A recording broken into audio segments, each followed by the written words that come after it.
tarixda bizga davr unutilib ketgan cholg'ular juda ham ko'p. Shularning ichidan 12 tasini biz mualliflik huquqini olganmiz. Ularni qayta yangi namunalar darajasida ularni ishlab chiqarganmiz.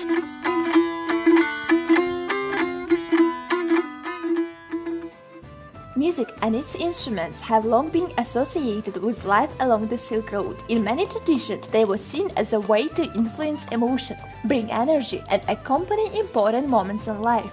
In Andijan, in the east of Uzbekistan, these ideas are reflected in the ongoing work of instrument makers and performers. From the time of Amir Timur to the present day, musical instruments in Andijan have remained an important part of cultural life. Their sound continues to connect generations of audiences and musicians. Abdulmalik Madrayimov has spent more than 55 years developing and producing national musical instruments such as dutar, tambur, gijak and doira in one of the country's largest specialized workshops. Hozirgi kunda bularning yangi namunalari, hozirgi zamon talabiga binoan bo'lgan cholg'ularni ishlab chiqarmoqdamiz. In his own workshop, Abdulmalik and his apprentices produce instruments for all levels, from schools to higher education institutions, as well as for professional musicians. Bizga chet ellardan murojaat qilishadi. Qaysi cholg'uni deydigan bo'lsa, biz pochta orqali cholg'ularni tayyorlab jo'natib yuboramiz. Angliyadagi muzeyda, Tokiyodagi muzeylarda bizning cholg'ularimiz hozirgi kunda saqlanib kelinmoqda.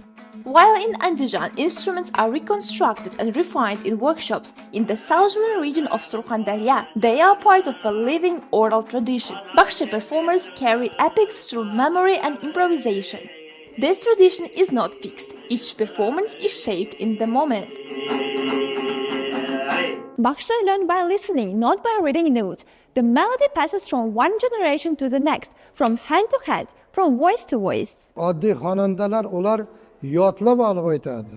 Bakhshi yodlamaydi, birdaniga to'qib ketadi. Har bitta bakhshi o'zining ovoziga, so'ziga moslab do'mbrasi bilan chaladi. From Surkhandarya, where the Dombra guides oral performance, the journey continues west to Karakal, Pakistan, where craftsmanship plays a central role in shaping sound. In this region of the country, instruments such as the kobis are still made by hand.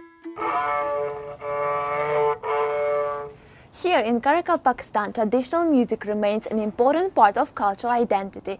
Instruments like the kobis and the Karakalpak dutar carry stories that have been passed down through generations, connecting today's musicians with centuries of musical tradition.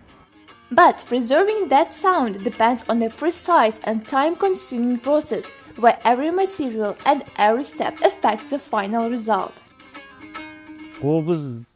Ең баста бұл материал ағаш тұттан, жидеден істелінеді. Тұттың жарпағы сарғайып жерге түскен уақытлардан басап кесеміз бұл ағашларды. Бір айда жерге көміп қоямыз. Сондан кейін бұл ағаш шығарып алып, бірінші дәстесі істеліп басталады. Қобыз екі бөлімнен болады. Бірінші дәсте бөлімі, кейін кесе бөлімі істеліп басталады. Бүйірді түйенің терісімен қаплаймыз. Тарын аттың құйрық жалынан салынады. Қобыздың бәрі өзі Alongside the kobis, the Karakalpak dutar reflects its own regional identity. Its structure and sound differ from dutars found in other parts of Uzbekistan, shaped by local performance traditions.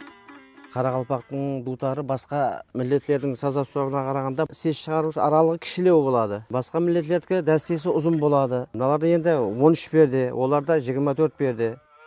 A new generation is discovering the kobis, learning to express emotion through an instrument whose origins are linked to the story of Korkut Ata. Qobuz pirli asboblarning biri deydi. Жоғалып ketib баратырған qobuz asbobimizni mineki UNESCO'ning tizimine kirgizib, bizlarga qobuzga dokument olib berdi. Today, young performers are learning the dutar, continuing a tradition where Bakhshi once shared stories with entire communities through night-long performances. Bizlerin Karakalpak bakışçılığınдағы bizlerin asbabımız, yani alam oynak dutarımız, atkarı yolları, onlar жаңа ішкі дауыс деп айтады. Bizler ашық дауыста қарамыз, бақсылар yani. Today, these instruments remain part of everyday life in Uzbekistan, produced, taught, and performed across generations. Senin arkana